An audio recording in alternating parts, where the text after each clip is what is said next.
call this quarter of the South Bedford School District to order at 6:30 at the Jan W. Jacobs Building. Let's stand for the Pledge of Allegiance. I Pledge allegiance to the flag of the United States of America and to the republic for which it stands, one nation, under God, indivisible, with liberty and justice for all.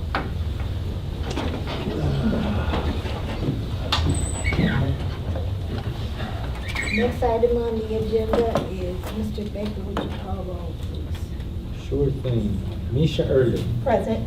Stephen Baker, present. Cheryl Flesher, Present. Lori Hicks, Present. Daniel Winston, Present. Amanda Flesher, Present. Shirley Tolliver. Present. Next item on the agenda is the approval of agenda. Is there any corrections to the agenda? There is none. The agenda will be followed as written. Next item on the agenda is recognition of people and programs. Mr. Baldwin. Thank you, Madam President. I don't have anything for tonight. Okay. Next item on the agenda is Board Superintendent Communications. I do not have anything for tonight, Madam President. Madam President, Yes, our friend, Mr. Jones cast our vote for Darlene. We voted last time for Region 8, and as we all know from the email that circulated, she won that seat, and so just making sure that our constituents know that. thank you. To the chair, Yes, I just wanted to let the board know that I had the honor of reading to kindergartners at Vandenberg today. And it's always a pleasure, especially with the little guys. it's all right. So did I. Did different kindergarten class. All right, that's fantastic.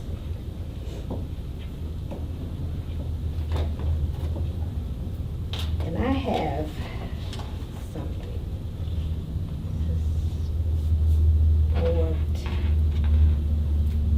Dear honorable members of the South Bedford School Board, I wanted to take an opportunity to thank you for the time and consideration given to me in your superintendency search.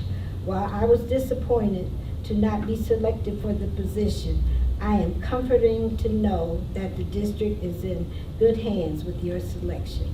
I look forward to continue our work in serving South Bedford School District. James Kinsey. Very nice. Isn't that nice? Yes. And another thing, save the date. The Redford Thurston Band Program, directed by Edward J. Lucius, will be hosting the annual all-you-can-eat spaghetti dinner on March 18th, 2022, from 5 to 8 at the Redford Thurston High School cafeteria. Please join us and spend the evening with the Redford Thurston Band Program. Enjoy all-you-can-eat spaghetti, breadsticks, salads, and beverages. Desserts will be available at the student-run bake sale this evening. Oh, I don't, what date was that? What?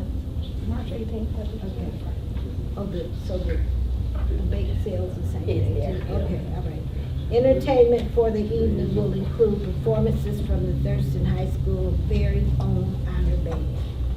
Also included in the evening events are raffles and a 50-50 drawing, with all proceeds from the event going towards the Redford Thurston Band program.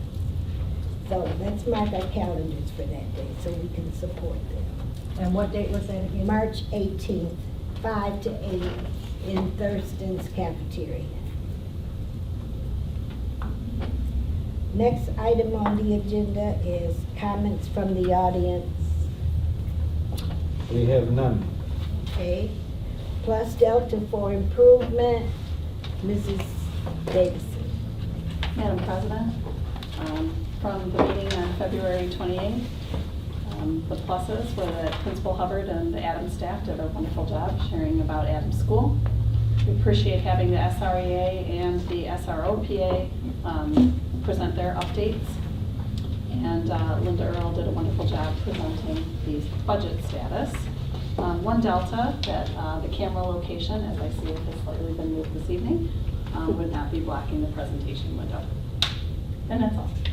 Thank you. Mhm. Next item on the agenda is the consent agenda.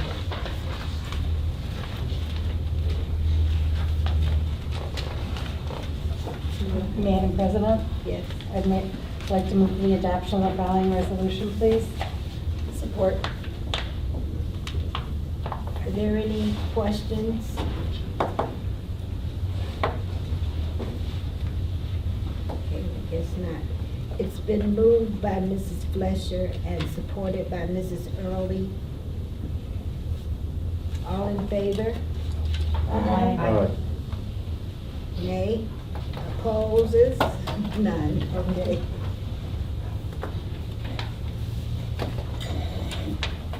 Next item on the agenda is the presentation from Pierce Middle School. Mr. Smith.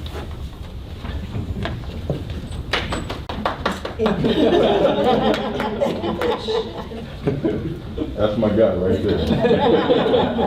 Mr. Hall. Like the old church. Good evening. It's nice to be here before you all, Board of Ed. This is my first time doing this. I've been here 3 years, and first time, so hopefully not the last. So I appreciate your time. We'll let you know. Appreciate your time, and Well, actually, we can't because you're his hire, not ours. I wasn't gonna say it, but I'll let you know. yeah. All right.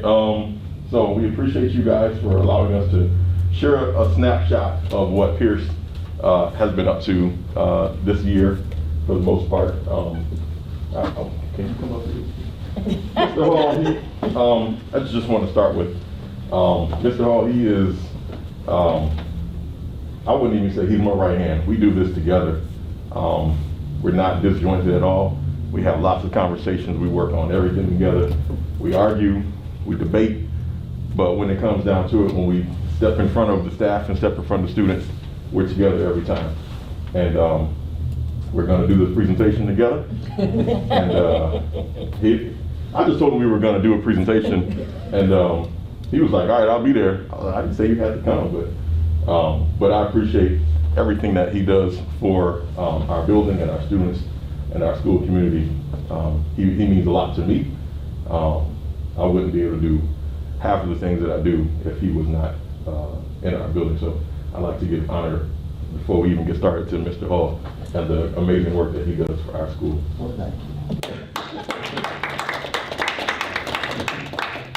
The staff get us confused because we just kind of hide. I know with the hair, so. I get called Mr. Hall all the time. I walk around like this, you know. I'll just start with just a few items that we're going to talk about. It looks like a lot, but we're going to just go through it. We have a lot to talk, lot going on at Pierce, but this is just a snapshot. We're going to talk a little bit about our social-emotional learning and support systems. Randolph is going to talk mostly about that, and I'll hit it at the back end with the academics and some of the fun stuff, which is our clubs and activities, and in hopes that we have more things to go for in the future. Yes, ma'am. Can we turn that camera so it's facing the screen? So anyone watching would be able to see what's on the screen? The second step middle school is a social emotional learning curriculum that's modern, is web-based, and it represents the needs of today's students and educators. I'm gonna tell you why that's important and why we chose that in a minute. The result is a program that does not just help kids do better in school, but better in life. And that's our goal. That's been one of our little models, right? Like not just make great middle schoolers, but great adults. Just gonna raise great kids. So we wanted to make sure we found something that was beneficial with that. Being research-based, it helps. It's based on the latest research in adolescent brain development. It's specifically designed to meet the needs of today's middle schoolers, students, and staff. So the effective part of this curriculum is that it's made easy for middle school instructors. Right, see, we didn't want to just come up with something to become just something else to do. Teachers had a lot of work to do. We wanted something that was direct for them to follow, that all they had to do was kind of open it up and guide the conversation. Right, because we know one thing for sure about educators, if you can guide the instruction, the kids will do the learning. So we knew we thought that this program that worked, but not only did it just work for them, not only did it work for them just to start the conversation, it worked because it had other things in there that we found that was needed. A new bullying and harassment unit, which was huge. Reliable scenarios with students, relatable, sorry. Greater differentiation between grade levels, 6, 7, and 8. We didn't just say middle school, 6, 7, 8, there's a difference. That year matters. That year matters, right? We also, it was additional interactive activities to keep students engaged and learning. Not just some of the PowerPoint or just a video, but it was things for them to do. And the teachers could lead that and the kids can do the activities. Again, having the kids take ownership of the learning, along their own social emotional learning. It was also equitable and diverse in the representation within the videos. See, I'm gonna show, we started this last year. You're hearing a lot of this now. So we're proud that we brought this to the school. We're proud that it's showing work. And the big thing is it's scaffolding. So our 6th graders do one thing. Then our 7th graders do one thing, and our 8th graders do one thing, but it builds. So we only have them for 3 years. Elementary have them for 5, high school have them for 4, we have them for 3. So we wanted to make sure we hit something specific. And this curriculum allowed us to do that without putting a burden on staff. Right. So some of the scope and sequence that's in there, it has 4 units: mindsets and goals, recognizing bullying and harassment, thoughts, emotions, and decisions, managing relationships and social conflict. Right? We can talk about this all day, because this is what's going on. So they helped us, but they updated too. So we didn't purchase something that hard copy and then you had to go find it again. It was easy to update because it was web-based. We know the importance of web-based right now because of the pandemic. So we was thinking about that before, not to, toot our own whistles, but we was the only school in the district that was one-to-one Chromebooks when we got here. So we kept that going. We kept that because we knew it was important to this district and we wanted to find something that was easy, attainable, and adjustable. So in the mindsets and goals, this was some of the things you would see. Starting in middle school, right?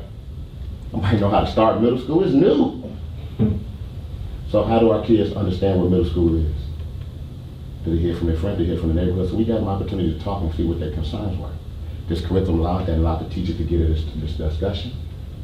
But most importantly, allowed the kids to tell what their concerns were, things they heard, what they were worried about. Because we started hearing that. I ain't never been to middle school. My brother told me, my mama went to this middle school, she told me this. It's new. So we wanted to welcome. So again, throughout the mindsets and goals, and I'm going to go through some of the things in 6th, 7th, and 8th. Mind starting in middle school, making goals specific, monitoring your progress. And we go to 7th grade, learning from your mistakes and failures. 6th grade, they still didn't get it right. Although they was monitoring, they was making goals, they had an opportunity to come back. I had a year under my belt now. That's the progress. Right? Going to the 8th grade, harnessing your strengths. So we showing them what's middle school like, and how do you harness your strengths, develop them. Important for the middle school. Recognizing bullying and harassment, we found that was important. So just say, don't do it. Kids don't even know what bullying is. They don't know, I didn't know I was bullying them. Just talking about their mom. Right? What are the common types of bullying? Right? How to be an upstander, because we don't want to just talk about bullying, we want other people who's not bullying how to stand up for these kids, right? Because we can't be every place. Again, we want to develop them to be great adults. Say, what is harassment? Because I wasn't harassing, you are. Well, I don't even know what that is. So we want to show them that. This curriculum allowed us to do that again, going back to allowing the teachers to open up those conversations and the teachers to take the students to do the learning so they can speak up for themselves. We go off into recognizing thoughts, emotions, how emotions affect your decisions, managing your emotions, practicing positive self-talk. Very important, right? We're talking about all the way down 6, 7, see the growth. Starting off from what are your emotions to always understanding stress. Stress causes emotions. I had a bad day. How do you handle that? Emotion-based, it starts out about a bunch of different things. When we start going to the last unit, which is sequential. So towards the end of the year, now we're talking about managing relationships and social conflict. Why is it important? Because in the 6th grade, we learn how does conflict escalate? We talk about how to have respectful communication and resolving challenging conflicts in the 6th grade. And it scaffolds on to 7th grade, keeping your control in conflict. Then it goes into 8th grade, recognizing others' perspectives. It means something. We want to teach these kids that. That's why this program was great. And we did it, we talked about it over the summer, and we were doing a lot of things. We said, this is it, this is what we need, because we can build off of this, and we can build off of other things that we need, right, that our counselors are using. So we did that, we came back, we said, let's get this, let's do this, and let's push it forward. And we created advisors to come in the morning so we can get the kids this information now, and allow teachers to be relationship builders at the beginning of the day, not the middle of the day. So if a problem happens with any of these things we're talking about, the teacher will hear, they can let us know if something needs to go on. Again, our social emotional is based off of a concept that I believe in. In elementary, we introduce. In middle school, we develop. At high school, we enhance. So Mr. Smith will talk a little bit more about the counseling aspect. Mr. Hall, Yes, sir. help us with the logistics of this. Is this once a week in science class? How does it happen? Great. So we can make the curriculum how we want to, the logistics of it how we want to. We can make it an everyday program because it can go from small moments and it can go from a 20 minutes to a 40-minute lesson. So you can do it 2 days a week if you want to, or you can do it every day. One of the things that we found out, we wanted to get a teacher's autonomy. Right, let's pick some things you do because it's a preview of the lesson. They can print a whole lesson plan out. It's already done. Print the lesson plan, look over it. It has video, so you might want to just focus in on this video because it might be specific. Mr. Gardner's class might be really struggling with one concept, where Ms. Fletcher might be okay with that concept but needs something else. So that teacher could know the other class, build that relationship with the social emotional part. And then you can come and say, hey, let's do this video part, but we're still staying under that unit, under that guidance, still under that statement of maybe starting middle school, right? Coming through that. And we can create it how we want to. We chose to do it 2 days out the week because we still do an accelerated reader because we want to make sure reading is important. So it's beneficial right now. But some of the other part with that, to help answer your question before I step off, it has activities engaging games. So we told teachers as well, like you can do lesson, have them talk, and then come back the next week with a game that teaches those things to reinforce those skills. Right. Thank you. Thank you, Mr. Ho. So another part of what we're doing with our social-emotional learning and programs is we have our counseling groups within our building as well. Oftentimes they meet, the counselors will pull them out of class or during lunch, depending on how much time they need with the groups of students, usually up to 10 students separated by gender. And Dr. Amy Macy and Heather Barlow do a phenomenal job working with those students. They range in areas of grief and loss. That's our major focus right now is grief and loss. A lot of our students have been under a lot of stress. A lot of students have had some COVID-related loss either within their family or some other type of loss. And then in the near future, either later this semester or as we get into school next school year, they would like to start working on stress management and other forms of grief groups. So those are our plans for our counseling groups. So they've been working extremely hard with these students. It's a lot of students. We have a number of students that have suffered all types of loss, and it pains us every day when we see them walking in the building. And we know what they've been going through, and they have to wait to get into one of these groups because they learn a lot from each other when they're in these groups with other students. They know that they're not alone when they sit in these groups and have these conversations with our counselors. So some of the, some of the information that the counselors gathered at the beginning of the year in the needs assessment survey that they took. This is from our 6th and 7th graders. Our 7th and 8th graders. We have our 6th graders were done separately. Some of the items that they reported on their own mental health. I know this is small, but I didn't want to have it on a bunch of different slides. But these are the percentage of students that felt that they fell in any of these categories, from feelings of anxiety, stress, overwhelmed, struggling with death of a loved one. It's 51% of our students are struggling with the death of a loved one. Half of our students. That's a lot. I mean, just imagine, when I was in high school or middle school, I don't remember any of my friends talking about the death of a loved one. We weren't surveyed either. So that information wasn't available, and that wasn't something we talked about. And we didn't have counselors when I was in middle school. So the fact that our social-emotional staff is really focusing on assisting our students and trying to figure out what's going on inside of them, because these aren't things that they're usually willing to step out and come and seek out assistance for. Many times, students get into issues, or they have issues going on, and we don't understand why they're battling with the teachers or battling with other students. Oftentimes, it's because they're dealing with the stresses and anxieties of the things that's going on in their background at home with the extended families. And we never know until we sit down and just ask questions.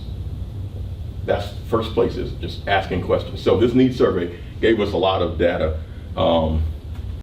based on a number of things. I'm not going to read down the whole list, but that gives you an idea of the percentage of students in just our 7th and 8th graders that filled out this survey, and they felt that they were dealing with these things. 27.3 dealing with depression. Yes, sir.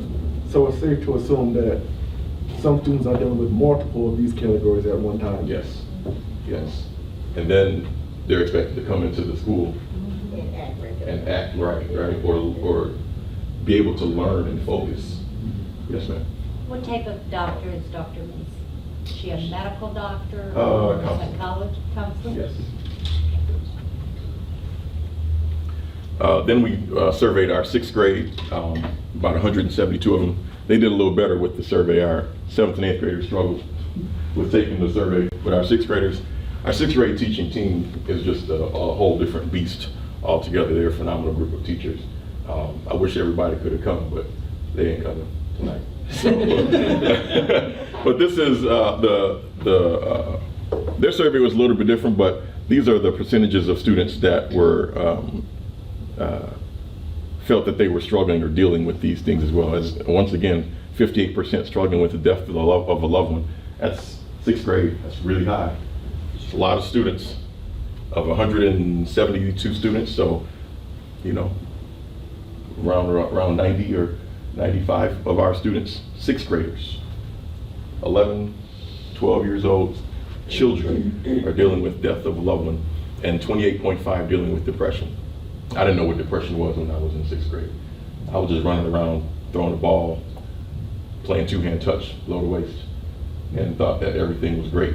But students dealing with depression, and they know what it is because it's out there. The language is out there, and we're having conversations about it, so they know what it is when they see it. They know what it is when they feel it. So we're able to have the conversations with the students, and the program, Second Step, is speaking to it as well. So our teachers going through the program, speaking it, the students are able to understand where they are with things, so they're able to address it.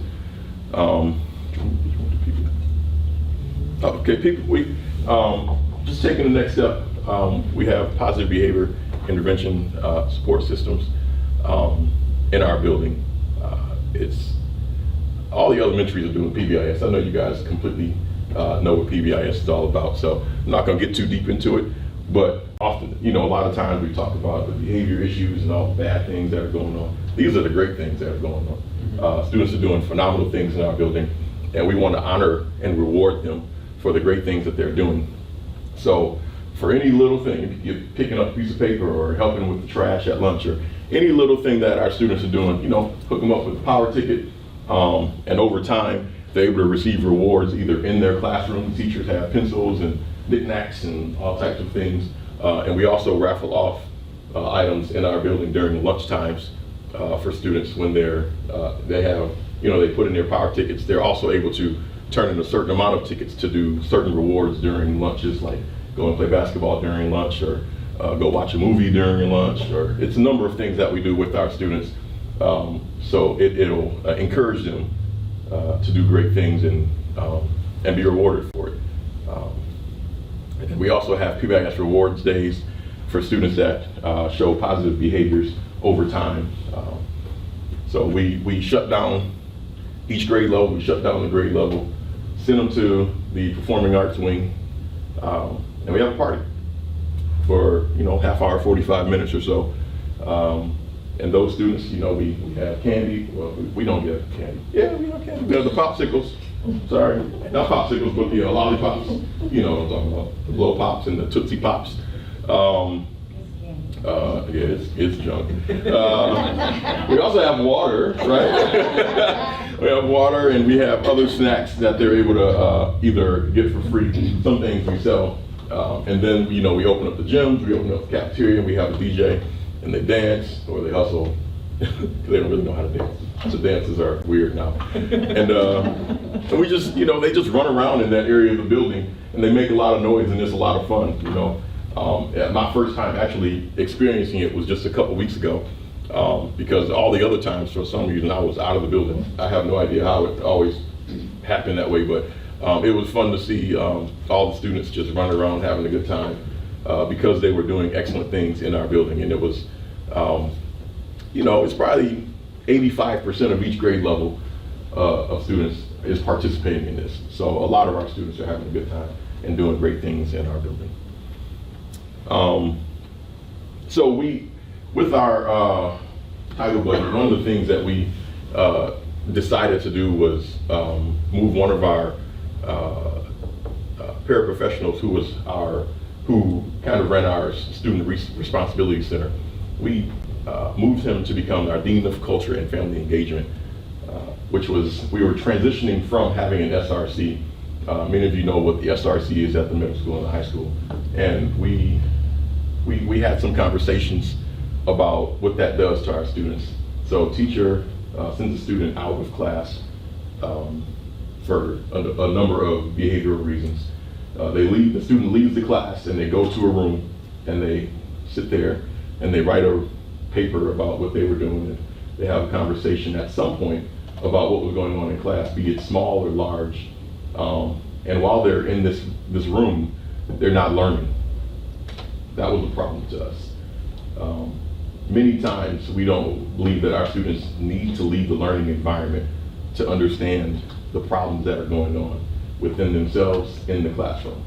So we gave our teachers some resources and some steps that they can take before sending a student out of class. That worked well for the most part, but we decided that removing the SRC, it allowed us to remove that crutch that our teachers were using to send students out of the classroom for a variety of disruptive reasons. So it allowed our teachers to improve their classroom management strategies, which was, and still is, something that they're learning to do. Some teachers have been teaching for well over 20, 25 years, and they've always had the Student Responsibility Center as a crutch for them to send the students for any reason. It could be that the teacher is having a rough day and the student did one thing that was out of line, or the student is having a bad day and the teacher is just like, get out of my classroom. We decided that we needed to remove that, and if it was that disruptive, that they needed to receive either social-emotional intervention with the counselor or our Dean of Culture, or with Mr. Hull if it was that disruptive.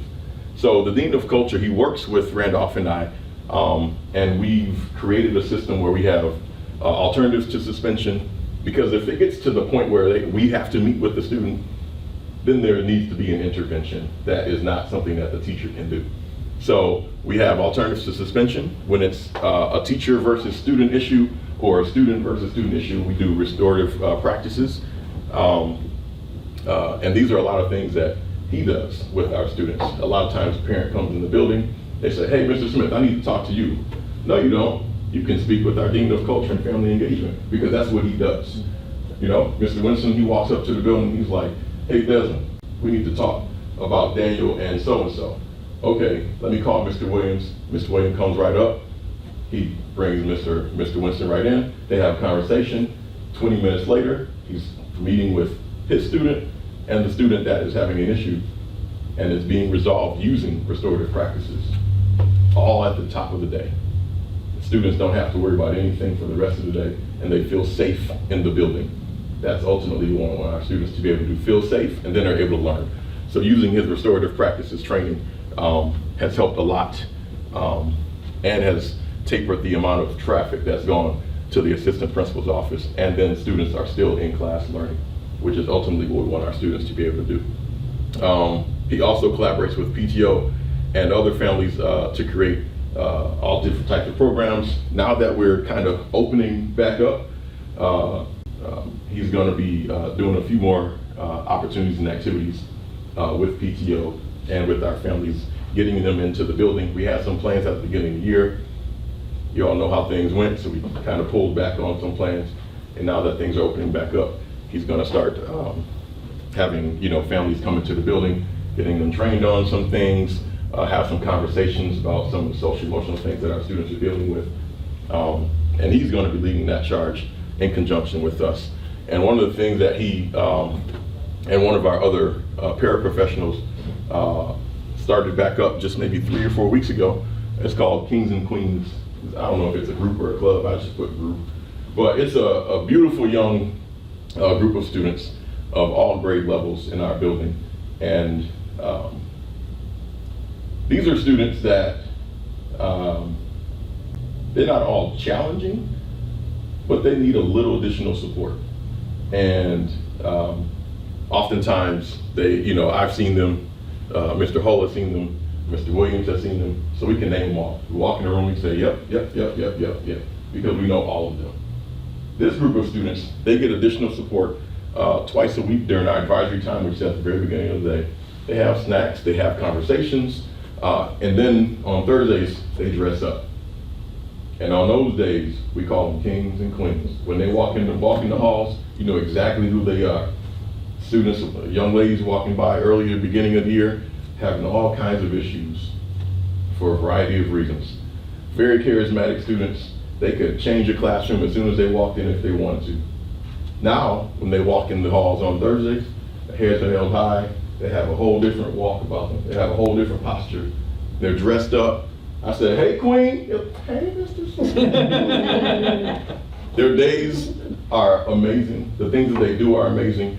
And this is just the beginning of the work that he and Ms. Scott are doing with these young men and young women.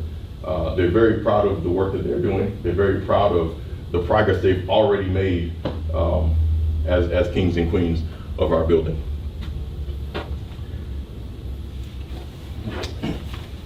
Can you go back? Sure. Back to the statistics, if I can. That the counselors there, and I talk about that. Sixth grader. This is fine. Okay. Look, I think the question was, is it fair that some students may be dealing with more? So I want to look at this. Struggling with the death of a loved one does bring feelings of anxiety, stress, of well-being. As well as I have a loved one in prison or jail can bring struggle and frustration. Because most of the time that is somebody trying to take care of somebody, or they're trying to provide a living or something, so that stress was living in the house. And these kids bring that there, they're still kids. They're impressionable. So they bring that. This is how they learn things. The way we say we're gonna learn how to read, write, and all that before I get to read 180 and math 180. They still learn how to interact. They still learn the woes of society. Right? They do that. When we go back to, should you go down to the PBIS? PBIS is more than just a reward day.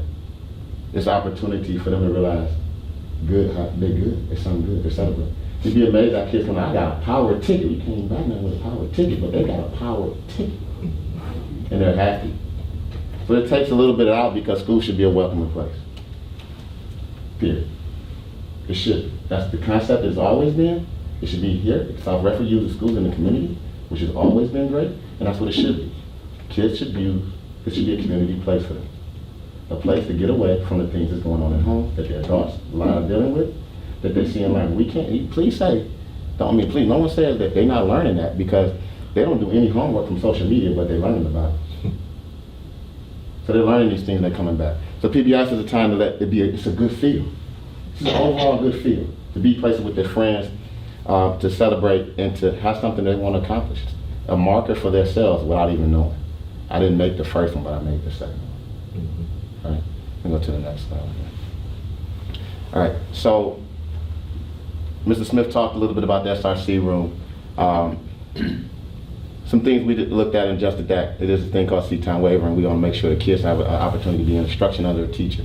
Again, almost like that social media thing.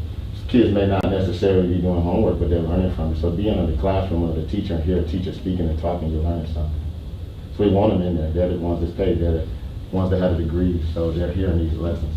But if you're not in the classroom, you're not hearing the lesson. We can talk about that when we talk about attendance. We want kids there so they can hear. Because if you're hearing, at least you're getting something. Remember when I used to teach, I used to have this thing, you know, 10% of what you hear and 20% of what you say, and if anybody remember that little thing, 30% of this, right? It's still saying, hold fact to this, right? So let's get them in there so they can learn and they can go teach them else. That's why we walk around the hallway and say, how was the day? They say, good. What's good? Well, good. Well, maybe some people say McDonald's good. I don't. People say Taco Bell is good, but is it better than Del Taco? Well, what you mean? What did you learn today? Well, I learned math. You didn't learn math, you went to math. Right, C-time waiver and some of the things we're working with, Mrs. Smith is going to talk about later with our grading. Talk about the standards. It talks about how when the kid comes in there, what are they actually learning? If they're able to speak and say what they're learning, we know we're doing something right. Right? So when the kid stops me on the way to his bus and trying to tell me about Hamilton, and I'm saying something, no, that's not right, Mr. Hall. I'm okay, you learned something. And I say stuff incorrect on purpose to see if they know.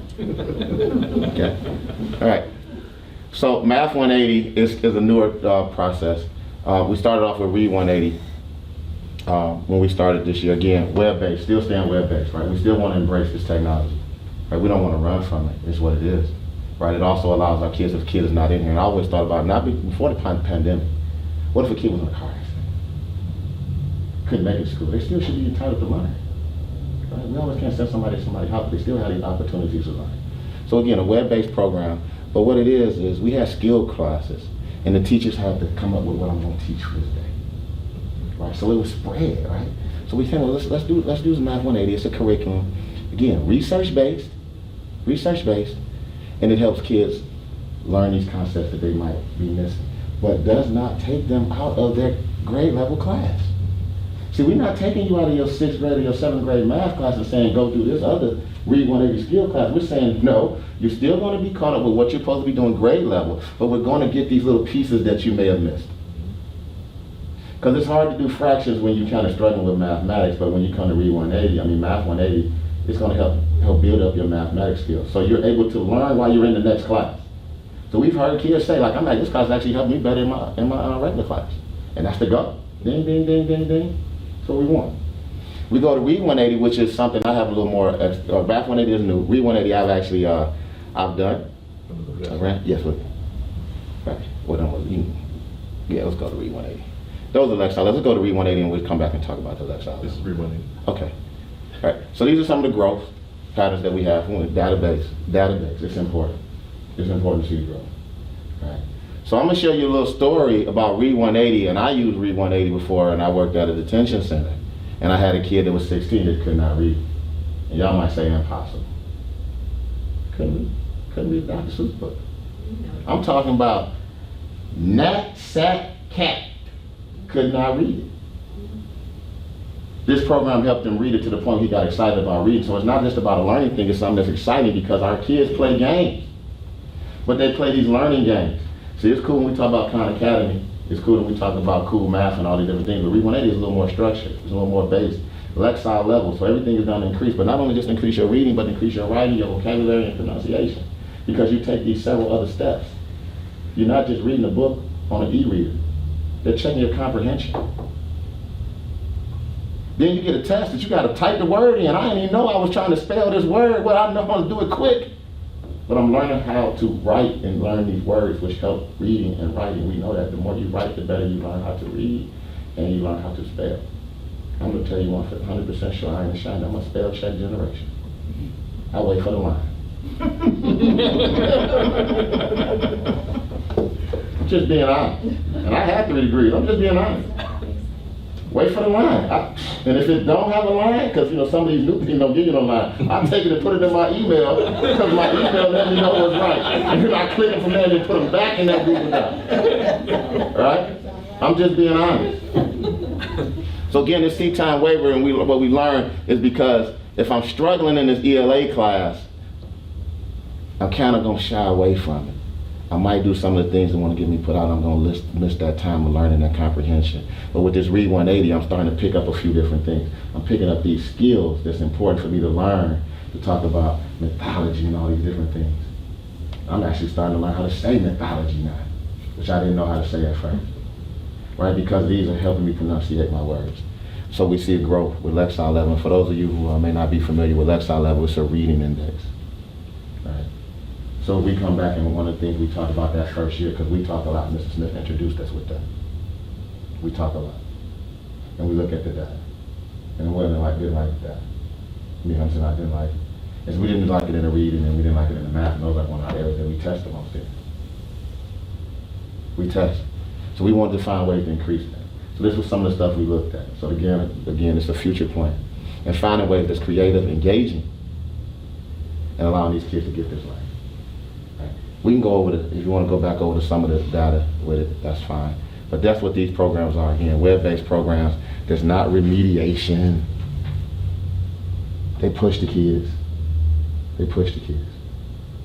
But it pushes them in a way that's good for them and allows a little more time. And it does not require the teacher to sit there right here with one. We're smart. We're smart. Wayne State graduate. All right. We smart. All right. So we know the time it takes to work with this one student, but if we can get the program that these kids do this and they can move around in different sections, going that whole group, small group, individual work, then the teacher can focus where you at, where this kid is strong. If this kid might be in good in whole group, so we can do it, they're struggling in a small group, they can go over there and work with them in a small group, and it allows them to move all the kids around where they always are working. And we picked two phenomenal teachers in our building to do it, Mr. Watkins and Mr. Bozzoli. All right. Well, I'm a fan of Mr. Bozzoli. I'm gonna just share that to the board. He does book readings. Me and my kids listen to the book readings. Like, it's fun. I went to his class. I went to his class one day. I forgot I was in there. I was so mesmerized with reading. I'm like, golly, I got a kid outside. So, just a great teacher. But again, we picked some strong people that know what to do and was making it work, and then we allowed them to be more spread out and be more impactful in what they were doing. So again, we see some of the greats. I am colorblind, so I cannot tell you the colorblind, and I am colorblind, truly colorblind. I see some numbers and some other things. So the left side is at the beginning of the year when they did their initial testing for the class. These are their initial scores for Math 180 on the left. 26 sixth graders at sixth grade level, and that was where they tested. Core math is where you want to be. The orange is at the top is where you want students to end up. So we had 4 at the beginning of the year, and on the right side where they were in January when they tested at the end of the semester, 12 of them made it, progressed into the core math section. So that shows you, see we had 12 in 7th grade, hadn't even made it to core, and then 7 of them made it by the end of the semester. In 8th grade, there was little growth, but we're definitely making some progress with our students that were struggling the most in math, in both math and ELA. And our 8th graders remember only, what do I need to say, when they stopped doing field break? Right. About 2 years ago. Yeah. Exactly. Right, like seriously, right? Like they got cut that 6th grade, so it was a big piece. Yeah. And although we did a phenomenal job as a district doing some things, it's still a factor talking about that seat time where it was important for kids to be in that class. They weren't. And it was a transition for them. So we're still rushing with them. Same with our elementary kids, but we've had a little more time to kind of move and work with them a little bit. Right? So showing promise, definitely showing promise. That's all the statistics that we have with that, right? Yeah. So Ms. Prince gonna finish us out with the performing arts courses and wonderful. We're almost done. I know we're a little long. We don't know their middle names, but I know y'all told me Edward J. Lucius, and I'm gonna say that. That was new. I told Steph, I'm like, Jay? I was like, I'm 10 years old and I found Okay, out. all right. Yeah, Jay. All right, so we wanted to increase our opportunities for students in the performing arts. As a musician myself, I believe in performing arts and how it assists and works and helps with students in other areas of life in general. So we petitioned for more instrumental and more vocal music. So we have Michelle Williams, who was only doing mostly 6th and 7th grade. Now she's going to the elementary school, each elementary school every day of the week. Not each one of them every day, but she goes to each one of each of the days of the week. And then she is continuing to teach 6th and 7th grade in our building. And Mr. Edward J. Lucius is teaching our 8th grade still, the honors band.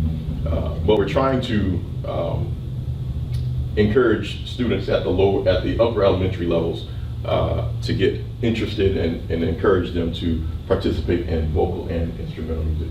We know that the foundation, it's much better and much easier to start at a younger age. I knew that I could play an instrument when I was like 3 or 4 years old. My parents did not cultivate it. They did not send me lessons. They didn't get me a drum set. I'm like, but I can play. Look. And they were like, we don't want that noise in our house. So I didn't get my drum set. So who knows where I might not even be here right now. I might be out touring somewhere. Right? But that gift did not get cultivated. I love my parents. Don't get me wrong. They still raised me well. But I did not have the opportunity to start playing the drums until I was 14. That was when I initially really just sat down on the drum set at my church. I said, I can play the drums. And they were like, no, you can't, because we've never seen you do it. All right, watch. And I sat down and I started playing. I'm like, oh, you really can play the drums. So if we can get our students cultivated in vocal music and instrumental music at a young age, not saying that they're not receiving it right now at the elementaries, but we know that we can, if we can get our bridge the gap between our elementary and our middle school, and they can see the teachers that they're going to have at the next level, just like Ms. Lucius comes for our 8th grade and introduces them to a higher level of music for the high school. He comes and sees our 8th grade. That's the same thing we're trying to do with all our elementary students. So we're trying to bridge that gap, increase that interest level. So in a few years, our programs are growing. We know that Mr. Shaner at the high school, he's doing a phenomenal job all by himself, and he grew their program at both middle and high school. And now with 2 vocal music teachers, they won't even be able to fit on the stage in a few years. That's what I'm hoping for. They're going to have 2 concerts, one just for middle school and one just for high school. That's the goal. And same thing with instrumental music with Ms. Williams. We know the numbers are low right now, but they're going to grow. That's the goal. Last couple of things, we have culturally and emotionally responsive teaching, also known as CERT, C-E-R-T. We don't just say culturally responsive teaching anymore, we do culturally and emotional responsive teaching. Our secondary CERT and SEL teams, they work with our secondary admin teams, and they share and they present a lot of information with our staffs in both professional developments and in our traditional staff meetings about both culturally and culturally and emotionally responsive teaching. And they discuss a number of things about trauma-informed instruction, which is things that our students are going through. Remember that list of percentages? Those are things that our students are going through. That's trauma. How are we handling that in our building and in our classrooms? And these are the things that those teams are working on with our staffs. So both with trauma and being culturally responsive. So they're dealing with relationships, what is relevant today in this time, right now, right? So death of a family member from COVID, that's real, that's right now. It also creates awareness. A lot of times we can be in our middle class, upper middle class bowl, and we don't understand the things that our families and students may be going through. So it opens their eyes, it creates awareness of the things that our students are going through. Because we come to work, we do our job, we hop in the car, and we go. And we oftentimes forget about the things that our students might be dealing with when they're walking home right here in Redford. So it opens awareness, and then it opens dialogue between our staff members. Oftentimes, like I was saying, we come to work and we don't really understand the things that our students are going through. But sometimes other teachers, other staff members know what our students are going through. So it opens that dialogue between staff. And it opens dialogue so they can have communication with each other about the things that our students are going through, so they can help each other either in their management, in their classroom, in the conversations that they have with the students, and plenty of other variety of ways. And then it creates a pathway for understanding and empathy. So important to be able to empathize and really understand the pain and the understanding of the suffering and some of the great things that our students are going through. Our families aren't just struggling. Some of our families are thriving, and doing great things, and we don't know. So how do we celebrate them? How do we understand their culture? How do we understand and build relationships with them? That is what culturally and emotionally responsive teaching is doing. And lastly, I know you guys understand that we're a standards-based district now, but a couple years ago when we started doing this, Randolph and I, we were dropped into standards-based learning, and we're like, all right, we're doing it. What is it? Right? So some of the questions that you would have if you don't really understand standards-based grading. So what should a grade represent? Should it represent the tissue and the lotion that I brought for extra credit? Or should it represent what I know based on the standard? Which one should it be? It should be what I know. So that's what a grade should be based on. That's what it should represent. And how can a grade be used to motivate students to learn and retain information? How can grading be equitable? Right? How can grading be equitable? And then it measures students' performance based on the benchmarks, like I was saying. Not based on whether or not they did the homework, not based on whether they came to class on time, not based on if I had to send them out of class. It's based on what they know and how they can express it and how they can show it, how they can prove it. Grades represent learning, not behavior. Oh, I thought that was the last thing. I'm sorry. This is the last thing. This is just some of the fun stuff that we have at Pierce. And we're hoping to have more opportunities. We just started a drama club. We have a young man who is one of our substitute teachers. He said, Smith, let's say call me something. Smith, I want to start a drama club. I said, well, that's a lot of work. You sure that's something you want to do? Yes. Okay. You got it. You got to do it though. I'm not helping you. So started a drama club. He's got about 40 students that come twice a week for 2 hours each day, each evening. And they're starting a drama club. They're planning a performance already later in the year, and I'll make sure that y'all know when it's coming. We have robotics club, gaming, Omega Cheer and Dance. That was started 2 years ago, right before the pandemic. We have about, between the two teams, about 50 young ladies that are the voice and the spirit of the school. And these are phenomenal young ladies. Like some of them, you walk around, you're like, oh, here come so-and-so. And then you see them at the cheer, at the basketball game, like now I understand why they're so excited about seeing each other. So Student Voice, which is also called Student Council, about another 40 students that needed to grow in leadership, and then Kings and Queens. Then of course we have our athletics. We're hoping to add wrestling next school year. We were real close this year to adding wrestling, but COVID wouldn't let us be great. We're also hoping to add baseball, and I want to add bowling. That's just me, because I love to bowl. So hopefully we can add a bowling team. I'll be the coach. Mr. Hall is going to add powerlifting.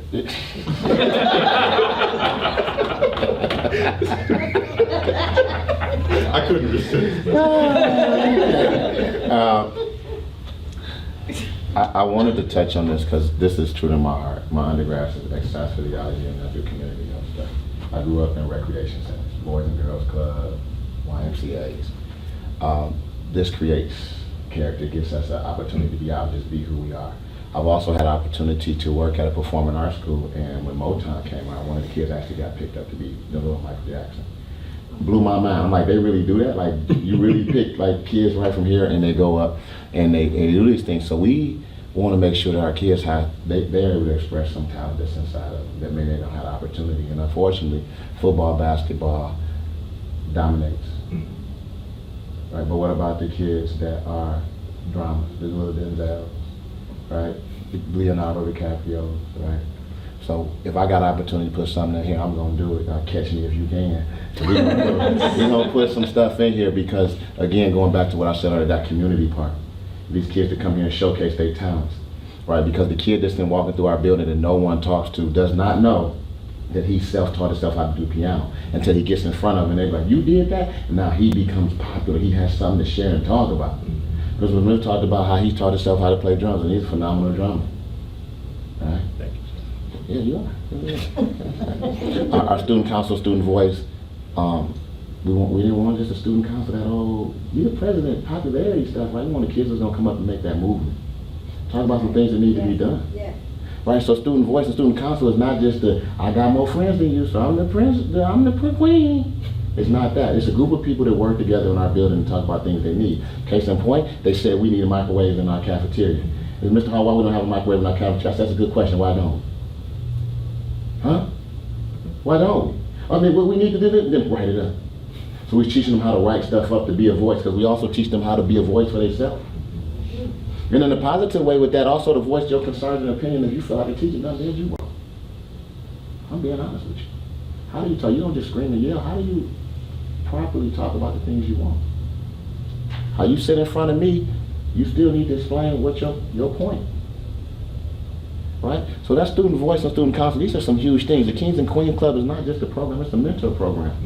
That our 7th and 8th graders mentor 6th graders and 6th graders mentor 7th and 8th graders. Being honest. So it's a bigger picture between all this. So these don't look at the words. There's a lot of other stuff in between that we're trying to make sure develop. And we need more people to teach these things because chess should be up here. Bowling should be up there. Kickball should be up there. Intramural should be up there. Come on now, catch me if you can, because they come.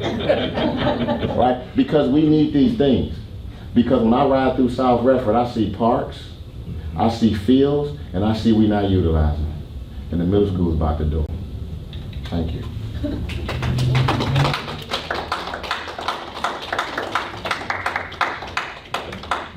Thank you all for your time. Any questions?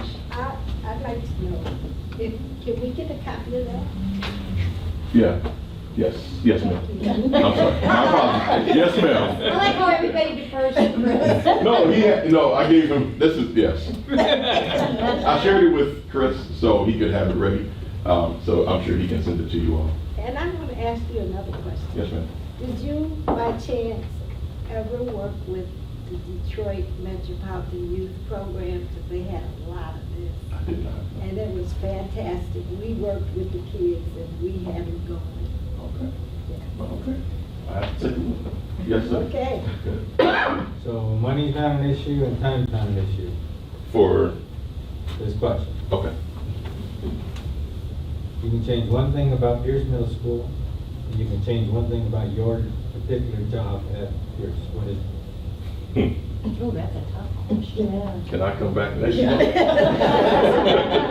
Can I think about that? Absolutely. Okay. I will, let me think about All that. right. Okay. That's the deal. Thank I'm you not so good with much. rest You department. dressed up well, by the way. Thank you. That was Especially you. fantastic. He might know what he would do. Don't go with you can't catch me power.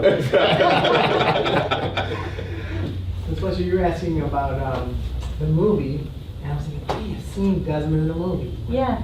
And then I remembered it was the suit that threw me off. Now, if he was up in there in his pajamas, Oh my gosh. then I would know exactly what movie I saw him in, and that's the God's honest truth.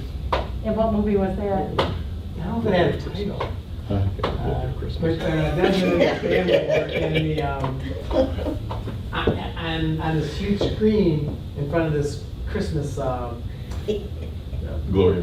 the Glory of Christmas. And it was actually pretty cool. It was about a, I don't know, 20-minute Yeah. deal with him and his parent, him and his kids and his wife, all in their pajamas. So if it wasn't for the suit, I would have remembered immediately. Those are the only pajamas I own. And they were probably bought special for that occasion. They were. They were. It's well done. Thank you. Very good, very good. Thank you so much. Thank you. That's it? Recess and refreshments, Madam President? Yes. So we'll, about 10 minutes, 15 minutes. 5, okay. Let's see, next item on the agenda is discuss executive board succession plan. We had talked about a succession plan for the board. And we had kind of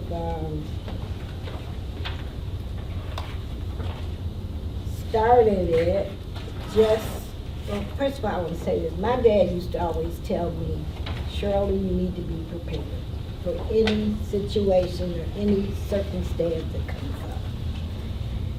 And he used to always, it was 7 of us, and he used to always tell us, okay, you guys, I want you to do this, and he'd always give us assignments. And we would do it, whatever he said, because that was our dad. And so he would say, well, we always got to have a plan, and we always had a plan. And that's kind of what I believe that we need as a board. We need a plan, just in case of an emergency. Anything can happen. Nothing is guaranteed.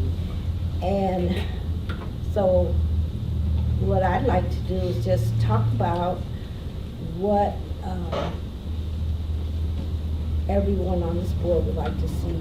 A succession plan is something that we prepare another person for, prepare all of us for in the event that something happens.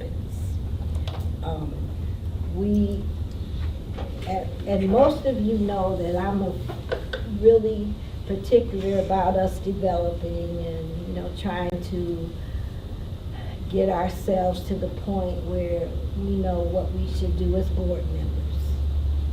So, a succession plan is training and educating a person for different roles. So, like I said, anything could happen. You know, nothing's guaranteed. Life isn't guaranteed. So, I just thought that if I can get some input from the board as to what they might want to see this board as. You know, do I have anybody that would like to talk about it? To the chair? Yes? I guess when I think of succession too, is we were pretty set in our ways, and sometimes change is good and sometimes change is forced for certain circumstances. But to me, succession would be sharing our knowledge with others, which makes us a good individual leader. You know, we've all specialized, we all have things we like. Mine is policy and finance. It was just something I got involved with a long time ago, and it has been that way. And years ago, when I first started on the board, we would rotate seats every year pretty much, and we all kind of served in different seats, but then my job got harder because laws changed.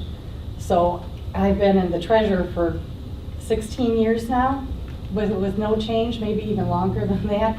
And policy has always been one of my things. I had it great. But to me, it would be if somebody came forward, a new person, or even somebody existing on the board now and wanted to learn, like say, I want to know policy, I want to know what you do as a treasurer of the board, how you work with the finance department, I'd be open and willing. If anybody wanted me to help mentor, have them tag along, meet and share my knowledge, because we're getting old, we're getting tired, and change is coming, you know? So that's what I think personally about succession, is just sharing each of our strengths and weaknesses or whatever with anybody that's willing to learn and that's open to learn and be committed. Okay. Anyone else? Yes? Well, I don't disagree with it, that there's value in cross-training. However, I do know we have a couple board members coming up for election this year, and since the office chairs are voted on by who's sitting on the board, I think we should kind of table the discussion until after elections. Okay.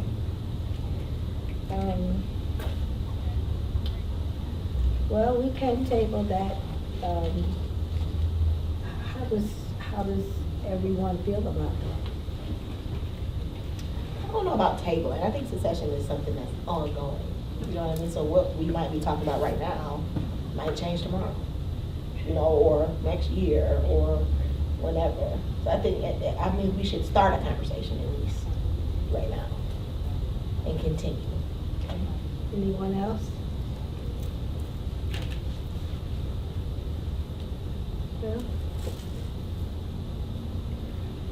what we'll do is well, maybe in about the next 4 or 5 months, we'll talk about it again.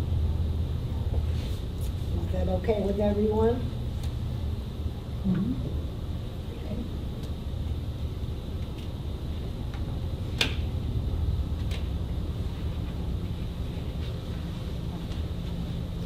Alrighty.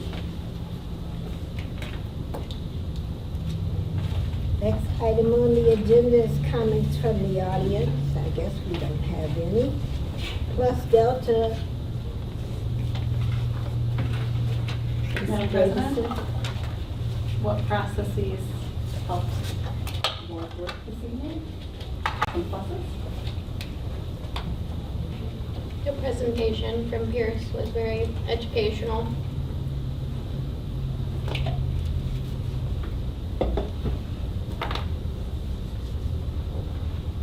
Others? Pluses? I just want to piggyback with what Amanda said. It was fantastic, and I really enjoyed that.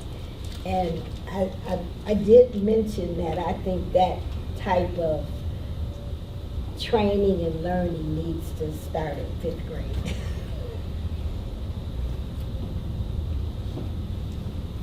I was also happy to see that at that middle school crazy, insane level, you know, because if it's crazy, but the amount of care that is taken with Pierce students and exactly knowing what. My father used to tell me, so I'm going to mess up the quote, I know, but instead of meeting people at the basement, the bottom of your stairs, you know, you should really walk up the steps and see what's going on at the top, to see how they get down there so fast. And I think everything that Desmond and Randolph is doing is that. Like, we want to know, how do we teach a whole child? And teaching is not just educational. You know, I think it's just a little bit. Mr. Navarro told me that. I was stressing out over Dylan in 5th grade about math, and he's like, listen, you know, education is here. Who is Dylan? Donovan. I'm sorry, it's one Dylan. I have too many kids. Donovan. Who is Donovan? You know, he was like, he will get this math, but we need to find out what is ticking, like what makes him tick. And oh my God, that was like the best piece of advice that I have ever gotten from a teacher. If he's not worried about it, I'm not worried about it, you know, and he's doing good now, he's phenomenal. So I like that aspect. I love the whole child approach that they are taking with the crazy kids at Pierce Middle School. Other pluses? Tonight? Moving on to opportunities for improvement. What processes or actions might use some tweaking? Delta. I guess I would have one delta. It would be, I would have liked to see more teachers from peers or parents or more people in the audience. It's always the same people, even though it's COVID. Like, it's nice to see other people's faces.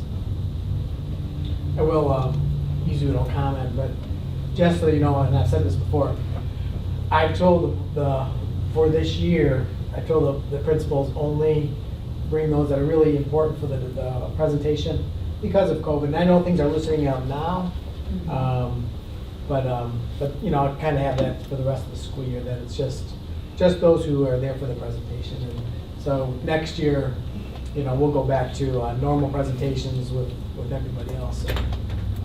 So that is not a reflection on Desmond and Randolph for sure. They did Other a great job. opportunities? Other opportunities for improvement? All right, Madam President, I believe that's all. Thank you. Will Jefferson be presenting on the 21st then? Yes. Yes.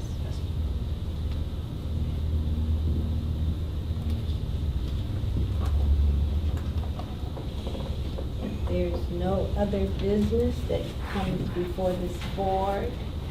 I adjourn the meeting at 7:55.